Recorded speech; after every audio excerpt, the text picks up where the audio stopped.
Hello and welcome to the Cities Reimagined podcast, the show where we talk all kind of things related to challenging the status quo in our cities and about alternative futures. I'm your voice of choice, Johannes Riegler.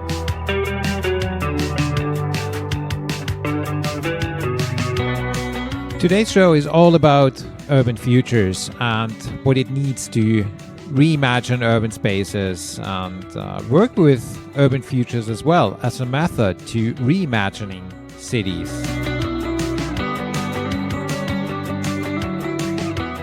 So this is already episode number 3 of Cities Reimagined.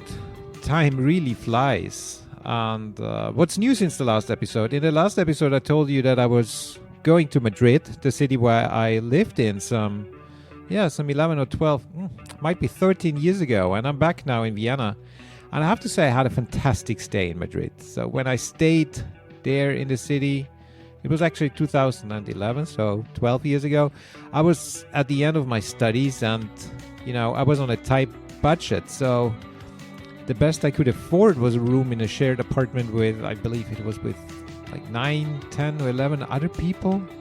And, it was one of these apartments where some agency makes a lot of money by squeezing in a lot of people into a small space.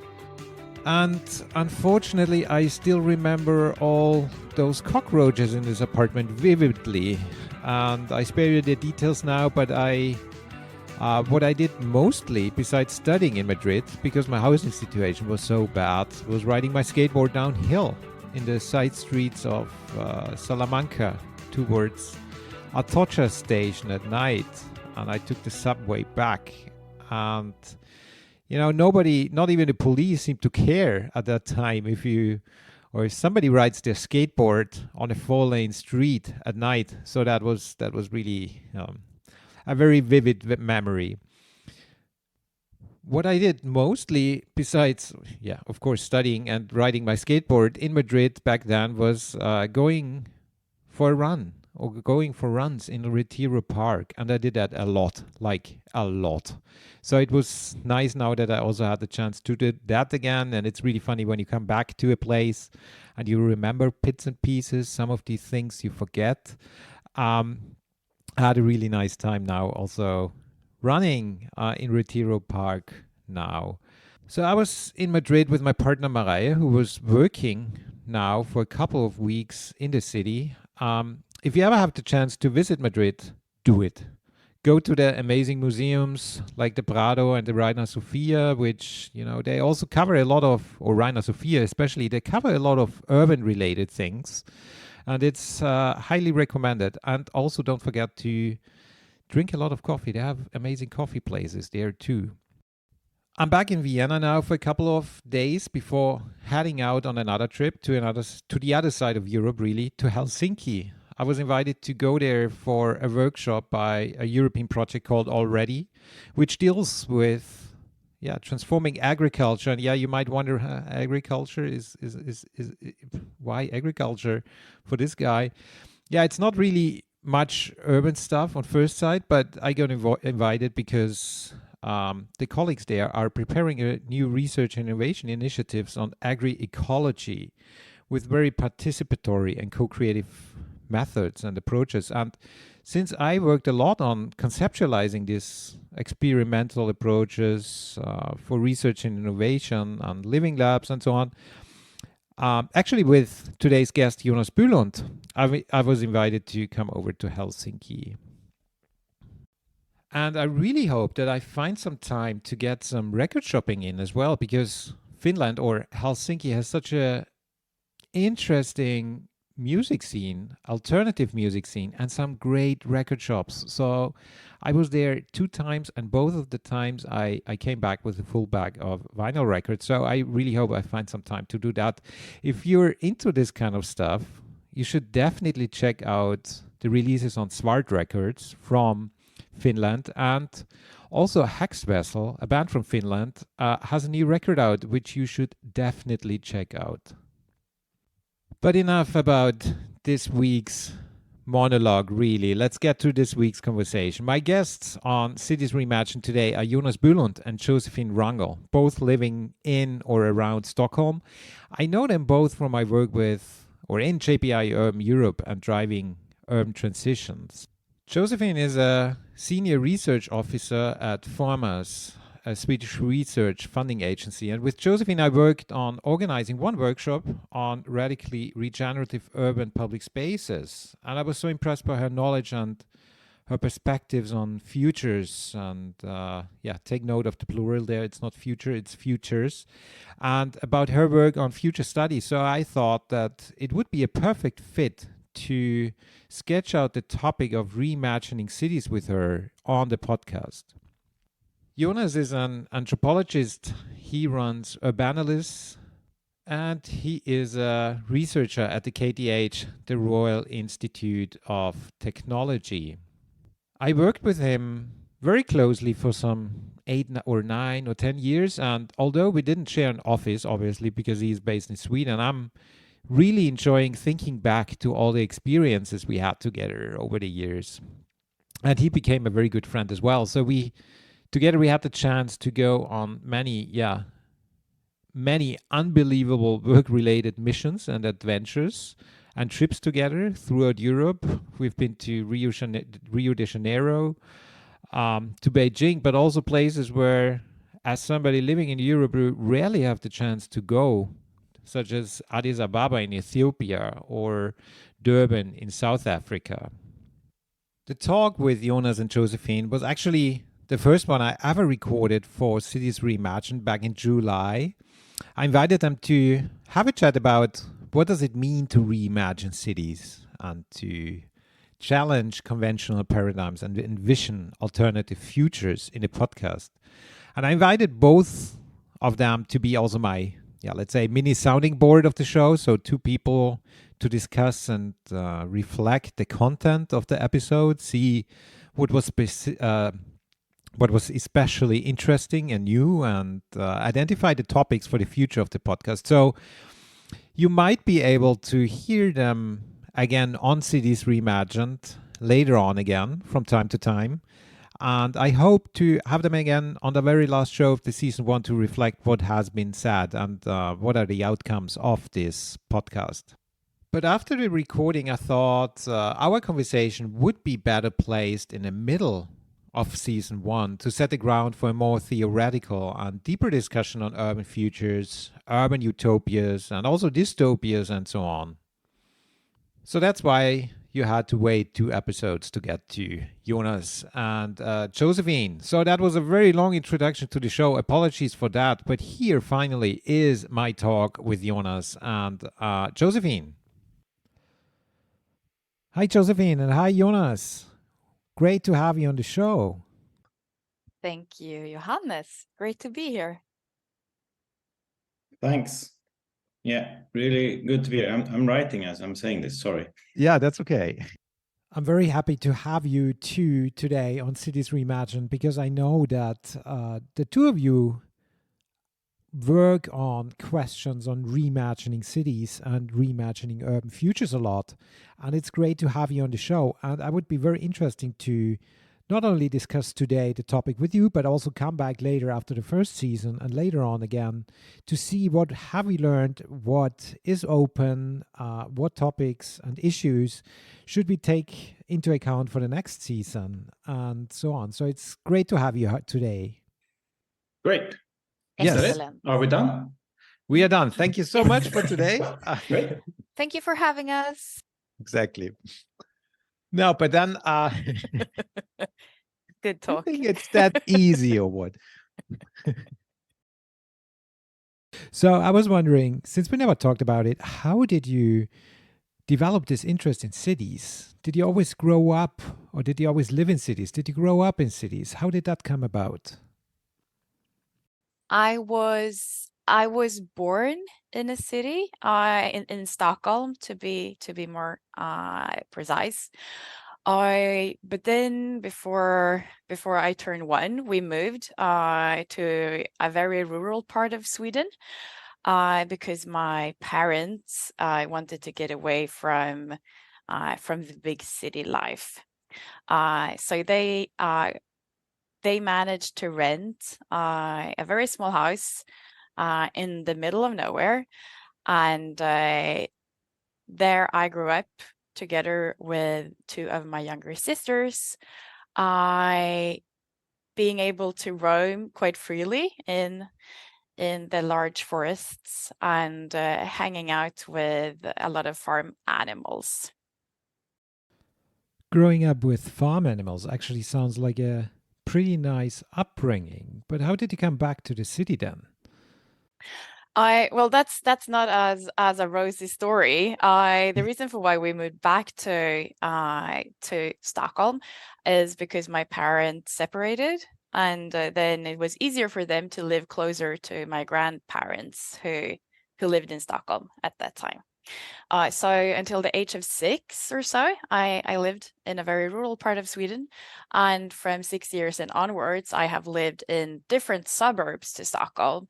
So never living in the inner city proper, but in different types of suburbia. How about you, Jonas? I wouldn't say I was born in a city. I was born in an urban area context, kind of. Per definition, well, yeah, suburban, north of Stockholm, or in that corridor between Stockholm and Arlanda, the airport of Stockholm. So I never saw of Stockholm as a city, but it was just, yeah, it's kind of cityness. It's urban somehow, right? And that's where I grew up. I was always surprised. I was never our family wasn't really taking trips around in Sweden when I was a kid. So in a later age, whenever I got to other kind of urban areas in Sweden, I thought, oh, but it's so small. It's like, where's all the dirt? Where's all the, the kind of the urban stuff, the sleaziness almost. But, I was always surprised how neat the little cities were, very well tidy and so on. So I thought, for me, okay, Stockholm, it's not a big city. It's just kind of an urban situation. It's not very big. But you also realize that that's in the Nordic countries, that's kind of the largest it is, or the most dense there is. So that's where I have a kind of an ambivalent thing with Stockholm, but also with growing up in Stockholm or in the context of Stockholm, but also with urban for that matter. And I've also been living out in the countryside for the last 10 years or so. So that's also a kind of a very much of a counterpoint for me, always doing research or for with our work, Johanna's doing kind of programming on sustainable urban development. So, yeah. So is this also what gave you the inspiration for your work and the focus on urban areas, this kind of personal history? Did that lead you to where you are today? Maybe the influences were also kind of maybe that both my parents have been in a kind of a middle class working, thinking a lot about their environs and so on. They didn't do the green wave, as we call it here in the 70s, moving out in the countryside, because they came from the countryside because of their work to the big city, so to speak, or the urban setting, whatever they could afford, right? But they were kind of always talking about architectural stuff or how things were hanging together. I think they were actually teaching me to be kind of an environmental hacker. They were also thinking about politics a lot, or talking a lot of politics. Mm-hmm. Yeah, I think that's super interesting to hear, Jonas, and hearing you talk about your how you grew up. I realized that maybe we have done somewhat opposite journeys, because my parents were like the last ripple of the green wave during the 1970s. moving from Stockholm to Småland in the southern part of Sweden, because they wanted to get away from the big city. They wanted more self-sufficiency. They specifically wanted to get away from any nuclear power plants, which I don't know why, but it was a big issue for them.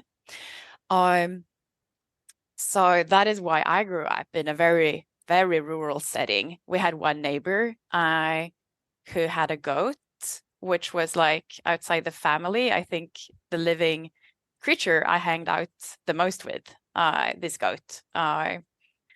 And also, in contrast to you, we traveled quite a lot when I was a child, but always in Sweden. So I have seen quite many different Swedish cities, but rarely been to like the inner city parts of Stockholm as a child. So that was something I started to explore as a teenager, like this, the type of cityness, as you expressed it, that I think many people think of when you talk about cities or hear about cities. It's these like inner city, denser type of morphologies, or like the way the environment is being planned. And I think my parents were also quite engaged in society. A lot of discussions about politics. But I didn't start thinking about cities with question marks, like what are they? What do they mean? How can they be designed? I didn't even realize that cities were designed until I got my first job as an information officer in an area in Stockholm called Hammarby Sjöstad, which was supposed to be one of the spearhead projects for urban sustainability in Sweden. And then and there, I realized that, wait a minute, so I'm sounding super naive now, I know, but I was, wait a minute, someone has actually thought about how this area, and then probably also other areas, is to look like and function.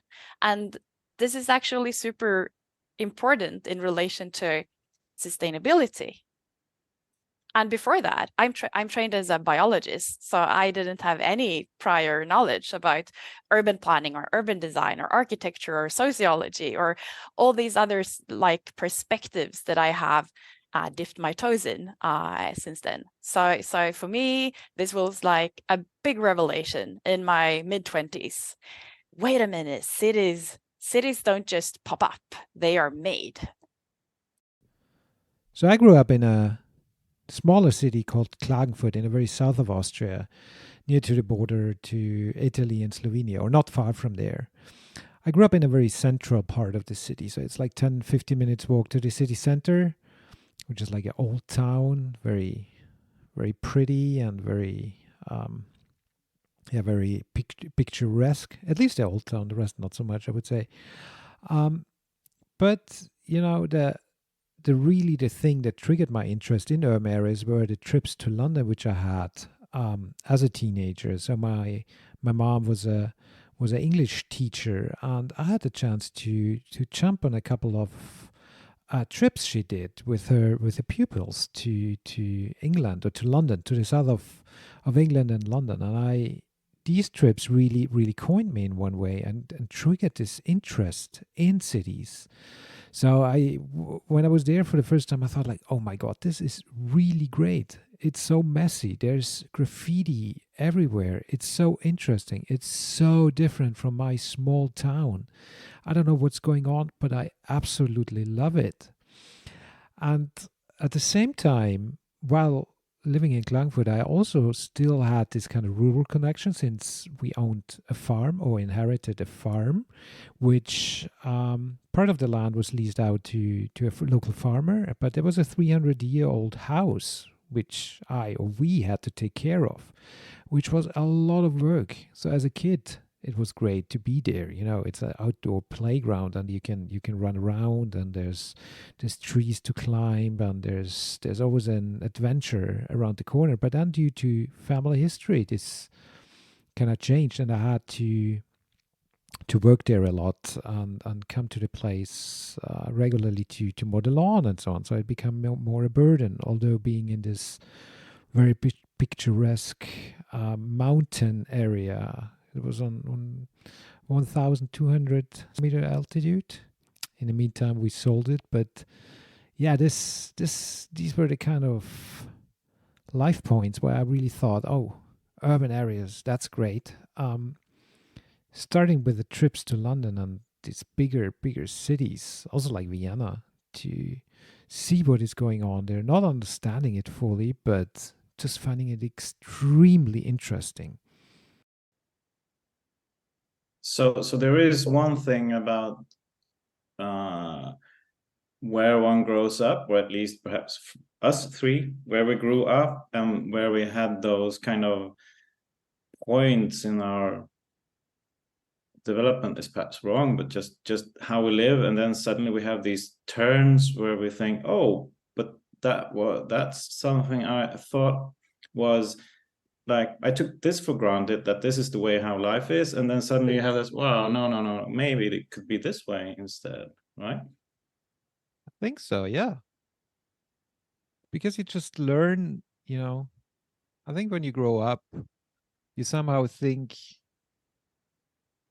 life is the same for everybody in different places. Maybe, it's the same experience unless you experience it yourself.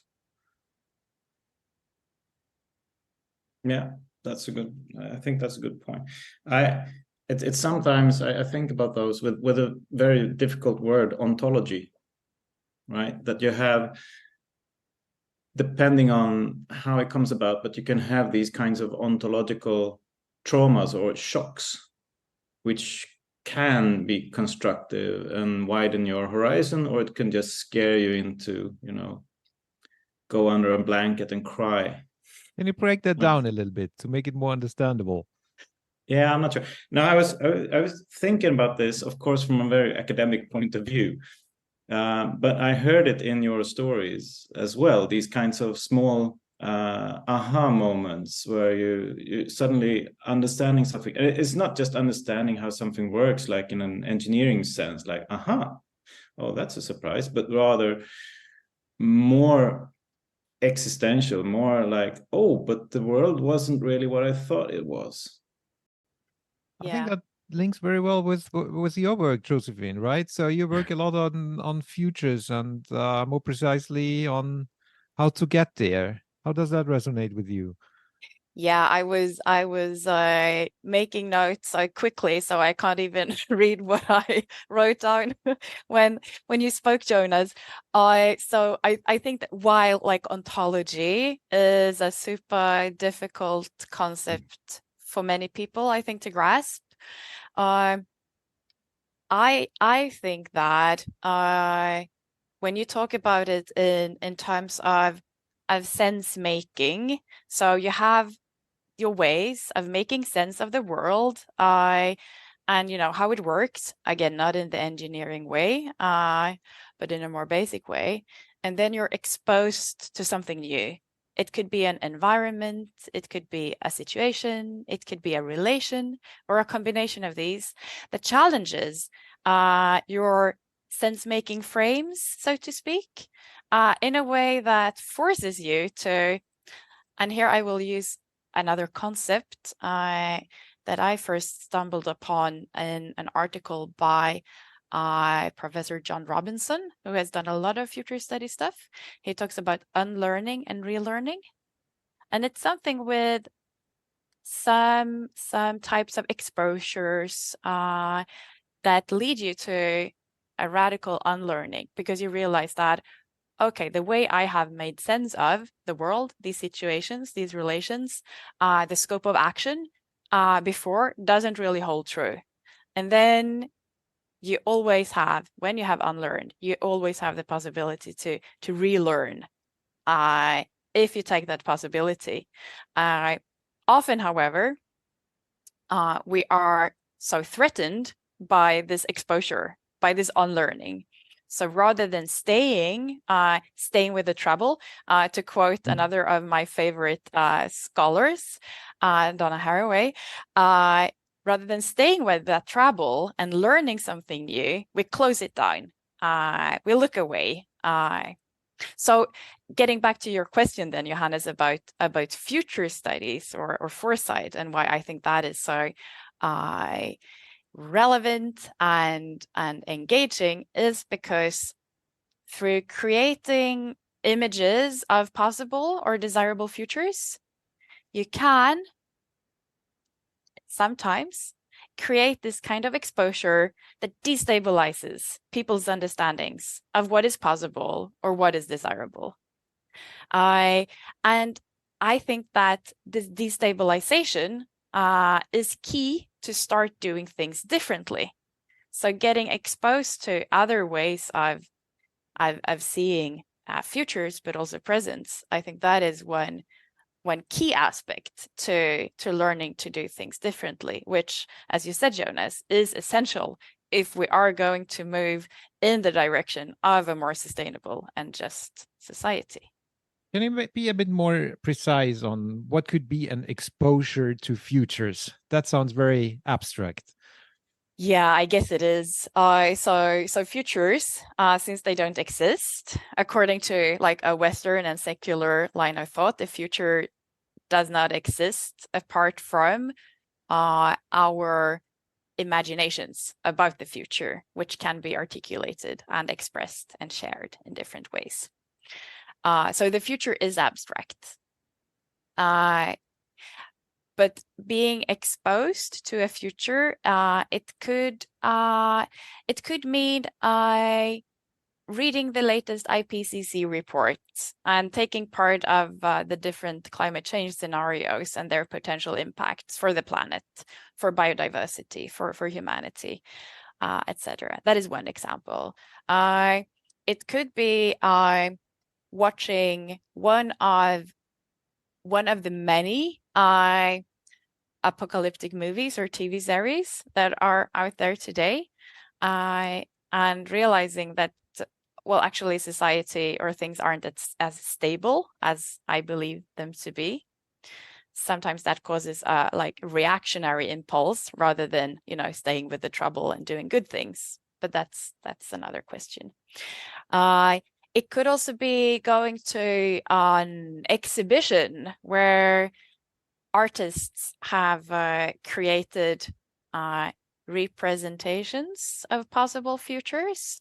So thinking about what this future could look like and trying to translate that, for instance, into a coffee maker or a living quarter or something else tangible and recognizable from your everyday life.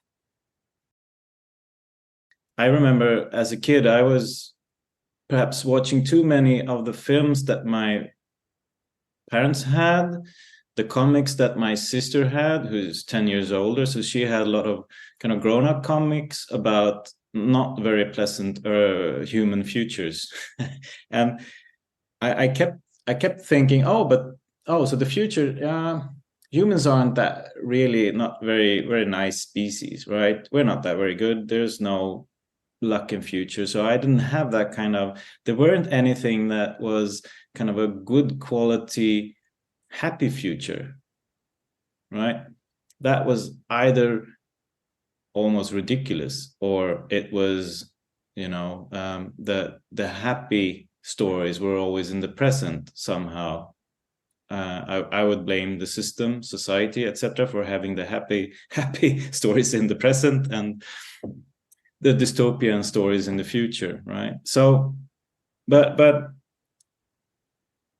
I do think, and perhaps that's part of the genre, perhaps science fiction. It's also a way of trying to mirror what is happening at present, but just with a bit of a different stage. Some science fiction actually tries to imagine what could be and what could be different, and that's I think I haven't found much of it, but for example, like I have to look here in my notes, Kim Stanley Robinson and New York 2140 is one of these, or his books in general, that's the way he seems to be working. I guess Ursula Le Guin as well.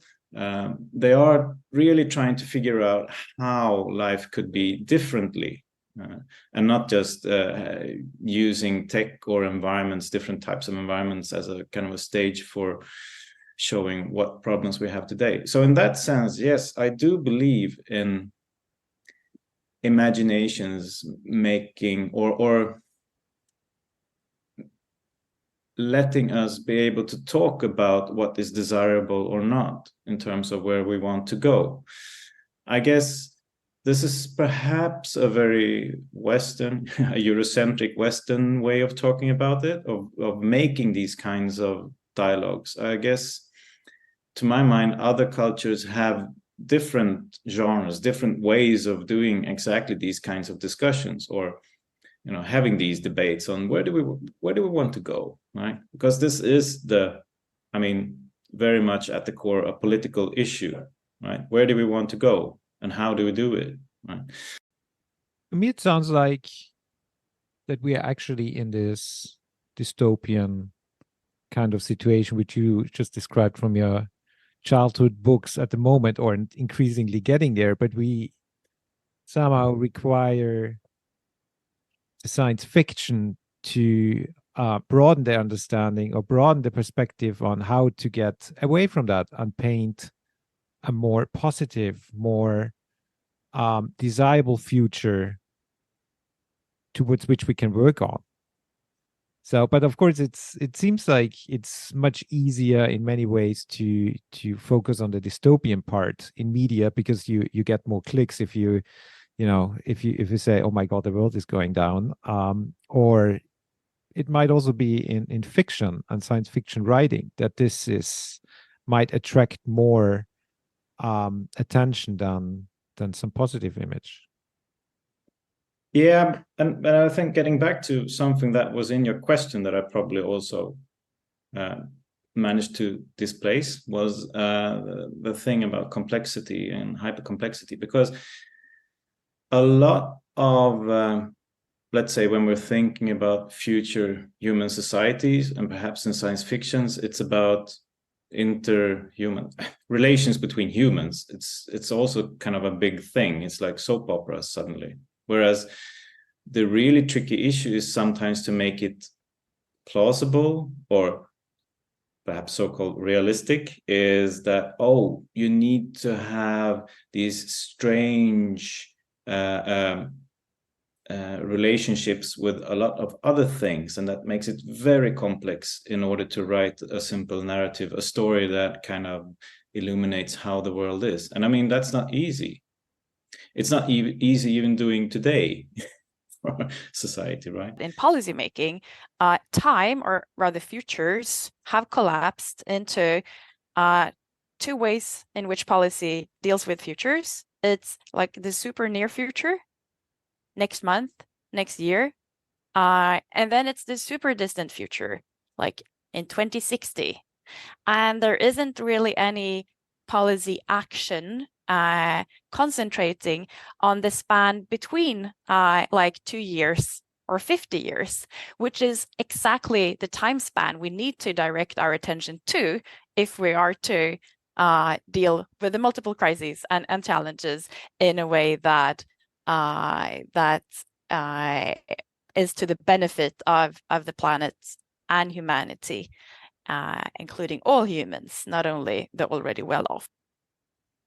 So I guess that to me sounds also like what a lot of sports coaches do when they try to keep their athletes. Don't just think about that big thing you're going to win in 40 years, and not just about how bad you feel tonight or tomorrow, right? But take the small steps, the kind of phases. You set little goals along the way and so on, right? Is that what we should be doing? Listening more to our sports coaches?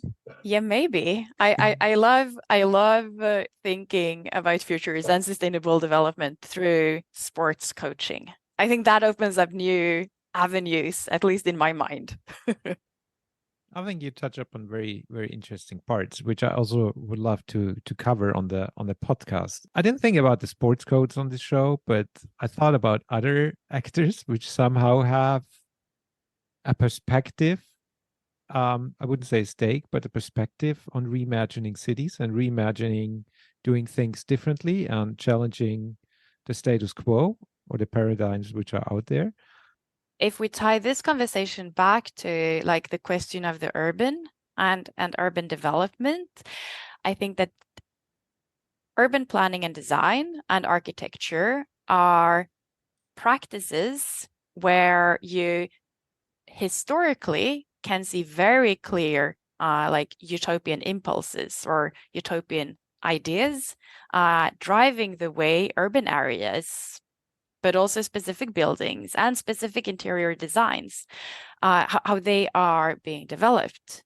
And I think that to some extent, you can also see that in contemporary urban planning and architecture, where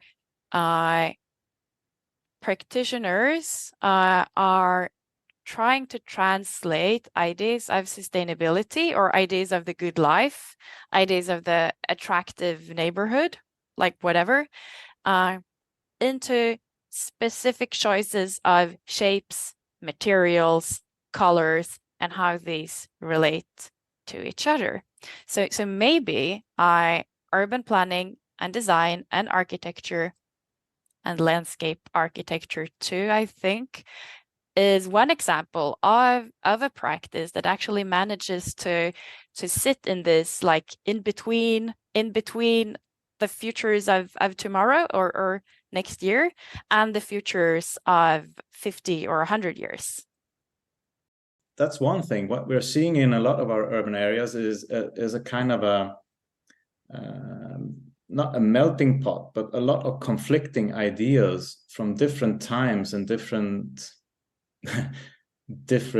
types of political situations, of ideas of how we are supposed to live as humans.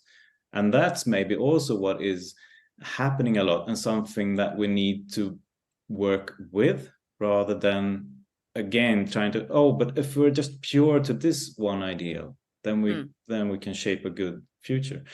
And I think that's, I mean, partly we need to work with it because a lot of all these concrete, these houses, these buildings, all of these highways and all of these very perhaps badly planned kindergarten playgrounds or whatever you have, they are also a bit, as Annie Commes, scholar in the Netherlands, said, they're obdurate matter, right? Sometimes it's actually easier to change metaphors than to change a house, kind of to rebuild a house. It's a lot more difficult, and that's what you have in a lot of these different types of urban situations. And it's not trying to bring us down, but rather I'm thinking about how we can work with it and how we can have metaphors that works with this, rather than taking the shortcut saying, well, if we would just do this instead. Because that's what I sadly feel a lot about, let's say, environmentalist positive discourse, is just taking that shortcut, say, but if we just did it another way, yeah, but you'd still need to work with what we can't really unlearn in terms of how our houses are built today. So that's just a challenge. I'm not saying that it can't be done, but I think I would be looking for metaphors or ways to think, to talk about, and also to do in this series, Johannes. Very good. I think that's what we really need, and I think that there is a lot going on out there without saying any examples, just saying that there is a kind of a bubbling landscape of a lot of things being tried out. So humankind is in a very decisive moment in time, right? So we have the biodiversity crisis, the climate crisis. We have a lot of other effects coming in strongly at the moment with extreme weather events, extreme heat events, floodings, wildfires, what have you. How do we act up on this responsibility or this fact that we urgently need to change human practices in order to Yeah, to allow humankind and also other species to thrive in the future on this planet. That's the big question, right? And I think that there are, of course, many different ways of responding to this question, but one way of doing cities that I think needs to stop is the construction of very dense neighborhoods or the densification of already existing neighborhoods. And this is primarily from a resilience point of view. If we are to manage our cities in a way that will make them resilient also for a climate changed future, we are way beyond the point where we can avoid climate change. We have to start planning now for how to live with climate change. Then these very dense areas with a lot of hard surfaces, they will not be nice places to live in a couple of years from now. So that's one like super concrete thing that I come to think of. Yeah, I would agree to that. Having different new ways of understanding what urban could be. I guess that's one point. But on the other hand, what is acutely perhaps required is stop a lot of private car use, stop a lot of highways being built, because that also has very long time effects on what is possible to do in terms of densities, etc. Right? Because we humans, we like to get around a lot. We need to get around. We need to get around for work. We need to get around for and maybe if we can do this by walking alone, that's probably very good for us in terms of health. So we think about public health, but a lot of how our cities are actually planned isn't by the architectural housing units. It's more along the lines of, so how many cars can we get there or not? Or maybe public transport, but it seems like there is a kind of a dominance in many of the north in terms of Europe, North America, that you have the priority of the private use car. So that's a big problem.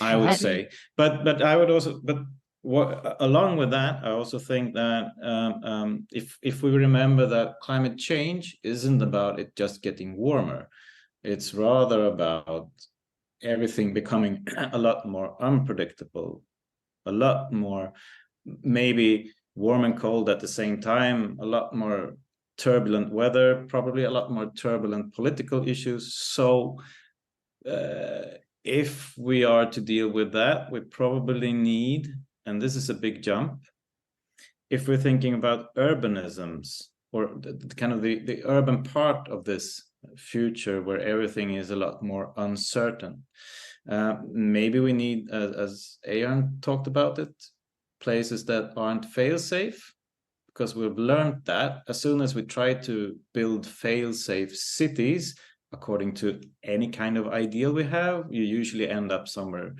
else, and it's not very good usually.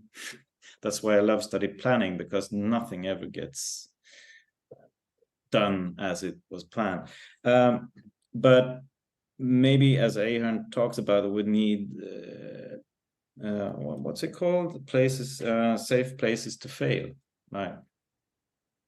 Things with maybe resilience could be one way of talking about it. I'm not too comfortable with that notion.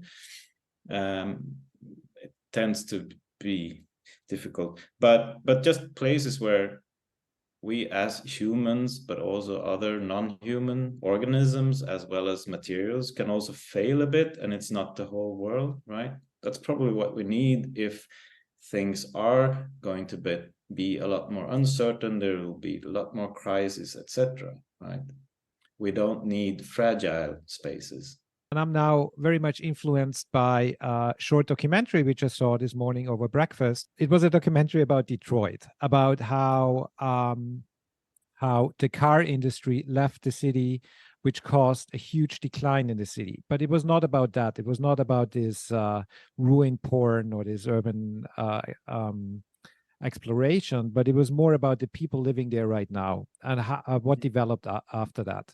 So Detroit is a city which is partly still in ruins, with houses being burned down for insurances and so on. But you can see what this documentary showed very well is the creativity which came out of that on different levels, not from a state level or from a city level, but from people living there. So there are Detroit is also now known as probably a laboratory for urban agriculture and growing food.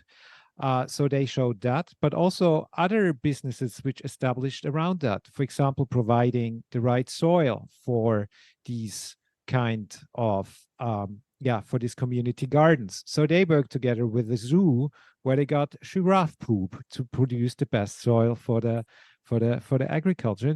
It was just very interesting to see this creativity for reimagining the city, actually, where also from a very different perspective from what we talked about just now, but from skateboarders who I don't know how take tons of cement into old warehouses and build the skate park they want. So what are your thoughts on that, on these kind of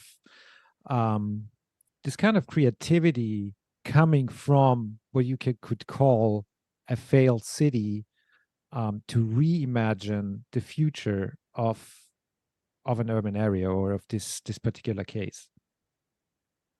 I don't know. Maybe there is something about this where perhaps what I hope to hear, maybe what I will try to listen for in this podcast series, is that yes, of course, there's a lot of creativity usually when people, but let's say when ecosystems try to figure out how to move on. It's not a big thing. The problem is that what I've seen so far, mostly in policy, especially when it comes to urban development, is that there is a sense that, well, there's one future, there's one way, or unfortunately I see that in a lot of environmentalism as well. Like one key component is always engaging more with nature, for example, which I think it's good. It's probably very good for us, or for some of us at least. But what you say and what I think Detroit is, from being a shrinking city, and perhaps I wouldn't say a failed city, but a shrinking city it was, and that was kind of a panic, until realizing, well, maybe this lesser density, as Josefin you were talking about, is perhaps also something some actors started thinking about how to do it. What I also hear is that it's not just one type of way of life that is being experimented. There are many different ways of doing things together, and I think that's perhaps a key. That's also very, very tricky for policy, always. I think most, at least European policy, hates that. They want everyone to be more or less doing the same thing. That's perhaps also what we get from a lot of mass media or Instagram and such, right? We should probably aspire to do more or less the same thing, because that's easier for everyone to sell products and so on, to make economies work. We look more like Excel sheets that way. So what Detroit perhaps shows is safe to fail, yes, but also the kind of, not multitude, but yes, lots of different ways of trying that. And it will be messy, but we may need to be able to work with that. We may need to be able to imagine an even messier urban future, rather than a more clear-cut kind of utopian future, right? Yeah, I couldn't agree more. I think that the Detroit example brings to my mind several things. One is, and now I'm going a bit theoretical, utopianist scholar called Ruth Levitas. She talks about the importance or the potential in interstitial spaces. interstitial meaning in between. So she talks about that in interstitial spaces or interstitial practices, you can always find alternatives to the commonplace way of doing things, or to the regime, or the dominating system. And I think that what Detroit shows is that there were probably like urban farming, guerrilla gardener movements, etc. in Detroit even before this crisis happened. But what happened then during the crisis and after the crisis was that there was suddenly more space for these up to then fringe practices to develop and to become more mainstreamed. And I think that this points to on importance in maintaining a diversity of ways of doing, diversity of ways of using, diversity of ways of relating and meeting in not only urban spaces, of course, but perhaps particularly there.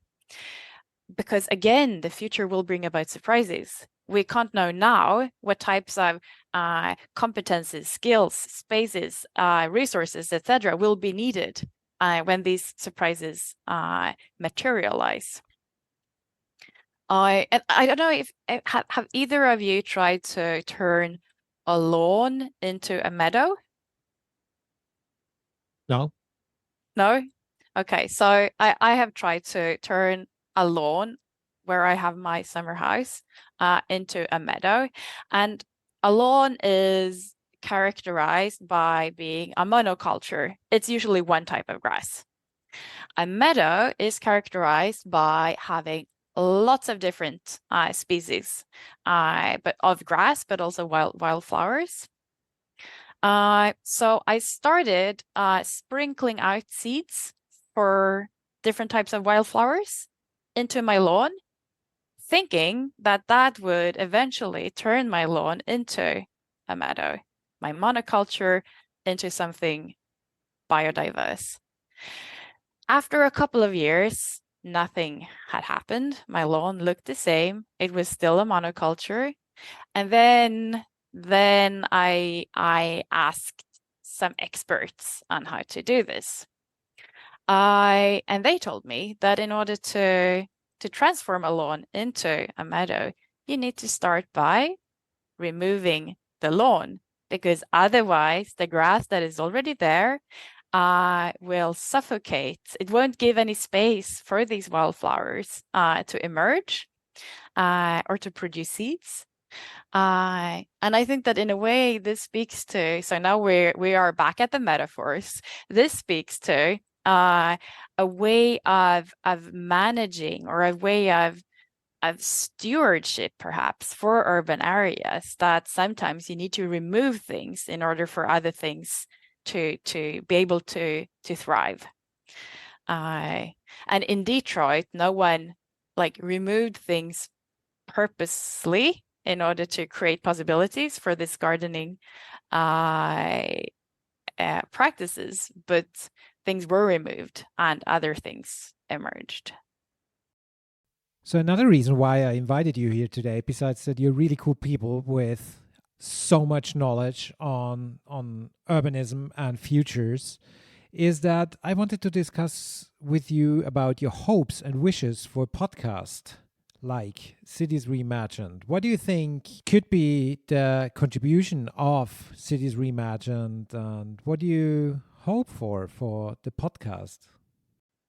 Yeah, so my expectations and hopes would be to go really near or close examples of how people have come across opportunities or challenges related to like urban issues, how they have dealt with them, and if you could also hear about their struggles like in a really honest way, I think that would help many people. Because one thing I realized when I was working as a researcher, which I've done for 15 years, is that a lot of a lot of knowledge production, or the way we produce knowledge, is based on black boxing, on like tidying away all the difficult parts, or all the hurdles, all the cul-de-sacs, and then you kind of tell the story as if you went from A to B, where you really didn't. And I think that can really be discomforting for people who then try to do things for the first time, perhaps, because it is never from A to B. And if you don't know that other people struggle too, that everything is much, much messier than you think it will be, then it's easy to give up. So I would love to have some good unboxing of projects and processes. Jonas, what would you expect from this from the podcast? Well, yes, I agree with Josefin, actually. That's always good stories. That's good to hear. But I think, moreover, hearing all these stories that we are about to hear, perhaps, hopefully, I'm thinking again about the kind of the bubbling, the kind of the very, in a way, very living situation that in many cities all around the world, there's a lot of experimentation going on by smaller activist neighborhood groups, as well as sometimes, I mean, municipal, district, regional, even national actors being involved. Maybe, I'm not sure, but I think there are. And what we are seeing is that it is a kind of a messy urbanism going on at the moment. And I don't think we should try to clean it up in any way, but how can we rather learn from that? And so I'm thinking about this podcast to be of extreme use for planners and policymakers to make sense of this and start being perhaps a bit more comfortable in it. Yeah. Can I just connect to that? Because on a very, very personal level, so at Formas, we're currently working on developing our funding instruments to allow for more like experimentation and learning, rather than like producing answers immediately. So I am very keen on knowing more about how people experiment, what they have learned from that, and how we as a research and innovation funder can maybe uproot some of the lawn to create possibilities for a couple of more meadows. Excellent. That's pretty high stakes for this one. So I hope that this this podcast can deliver in bits and pieces. So the aim for me is to really tell the stories behind different kind of experiments, but also just people working in this field with different aspects of urban life, or contributing to reimagining cities and the way we live, the way cities look like. What are the little, maybe small, but also bigger puzzle pieces in this image for, or in this process to reimagine the future, how we live. So I hope that this that it will meet your expectations as well. And last question I have for you, because it is so easy in this podcast to be very serious and very theoretical. How can we make a podcast more fun? Because it should be fun at the end of the day, for the policymakers, but also for everybody else listening in who doesn't have too much knowledge about urban matters. So, what is your suggestion? How do we make it fun and being attractive? I'm not sure. I think I'm going to let Josefin have the last word. So I will just try to say, don't try to make it fun. That's usually not very funny. Not funny. Okay. Just relax. It will not do be... what you usually do, Johannes, and it will be rather funny. Okay, good. I'm not sure if that is a good thing, but I will try to. Yeah, trust the force. No, so I think that building on or inviting people to tell stories and to tell stories together. It might not always be fun, but meeting people is always interesting, I think, rather than having these like abstract conversations that people like I, who have a background as a researcher, tend to fall into. Making room for jokes and metaphors, examples, mistakes, even in the podcast, right? And learn from there those. Will be many. There will be many. But then I think at the end of the day, as all human activities, this podcast is also relational, right? So it's not only up to you, Johannes, or the people you talk to make this a fun and rewarding experience, but also the people listening need to take their responsibility in making this a worthwhile experience. So stay with the trouble. Even though you don't immediately get the relevance for you, if you just stay with it, I am sure that you will learn something. That's great. Thank you so much. That was very nice last words. Thank you for being on the show. I really enjoyed this. I really enjoyed talking to you, like always, being in person or now via some kind of internet platform. I hope we have the chance to meet in person rather soon again. So thank you for joining, Josefin. Thank you so much, Johannes. It's been a pleasure. Yes. Thanks, Johannes. This is really good so far. So far, yeah. I'm having fun. Yeah, that's good. So this was my conversation with Jonas Bylund and Josefin Wangel, which was actually the first recording for Cities Reimagined. And we recorded this back in, I think it was beginning of July.